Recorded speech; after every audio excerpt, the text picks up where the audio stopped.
जैसे कि almost as if जब आप मेडिटेट करते हैं, you get better at meditating. So when you become religious in a particular realm, अगर आप शैव धर्म के पीछे आप इंक्विजिशन कर रहे हैं, आप उस पर ध्यान कर रहे हैं, तो आपकी अंडरस्टैंडिंग उसके बारे में वाइडन होती जाएगी. तो फ्रॉम अ कॉन्जर्वेटिव या सिंपल फॉर्म ऑफ शैविज्म से वो थोड़ा सा कॉम्प्लेक्स होता गया.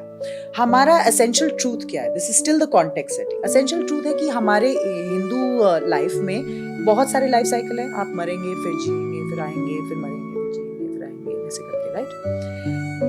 Now I will tell you the definition of तंत्र.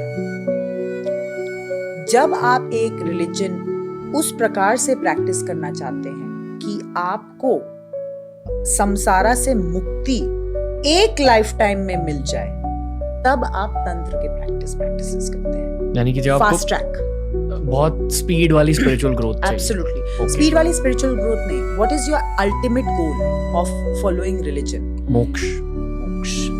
आपको एक लाइफ टाइम में मोक्ष चाहिए, तो आपकी प्रैक्टिसेस और इंटेंस हो जाएंगी. आपकी प्रैक्टिसेस और प्योरिटी इम्प्योरिटी को ब्लर करने लग जाएंगी. हमने कोविड का वैक्सीन लिया. कोविड के वैक्सीन के अंदर क्या है? कोविड का ही तो चीज है ना, जो हमको उससे इम्यून कर देगी. All vaccinations work like that.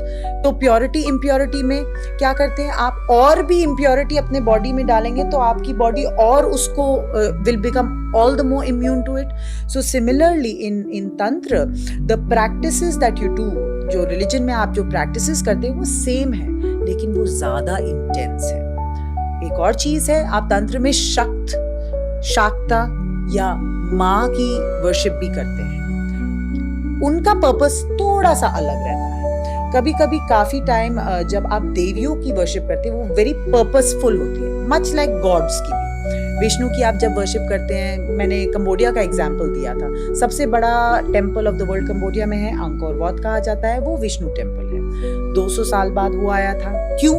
क्योंकि कंबोडिया बन चुका था एज अ कंट्री, लेकिन उसको हमें कंसोलिडेट करना था. तो विष्णु बहुत ही अच्छा सिंबल रहा. यानी कि एक ताकतवर जगह को और भी ज्यादा ताकतवर बनाना, उस ताकतवर जगह को सॉलिडिफाई करना. ठीक है ना? तो मेरा कहने का मतलब ये है, जब आप किसी रिलीजन को फॉलो करते हैं, आपका खुद का एक अल्टीरियर मोटिव रहता है. तभी आप चूज करते हैं कि मैं ये फॉलो करूंगा या करूंगी. जैसे कि कहते हैं कि हर अलग भगवान के कुछ अलग बेनिफिट्स होते हैं, अलग गिफ्ट्स होते हैं. बिल्कुल. तो मैं ये समझ रहा हूँ कि तंत्र में अगर आपने माता की पूजा करी तो आपको कुछ, नॉट जस्ट माता, मैं करेक्ट करूंगी, तंत्र में आप शिव जी की भी पूजा कर सकते हैं, आप विष्णु की भी पूजा कर, आप गणेश की भी पूजा कर सकते हैं. तांत्रिक पूजा उसमें भी होती है, तंत्र पूजा उसमें भी होती है, लेकिन किस प्रकार से क्या रिचुअल करते हैं वो थोड़ा अलग रहता है.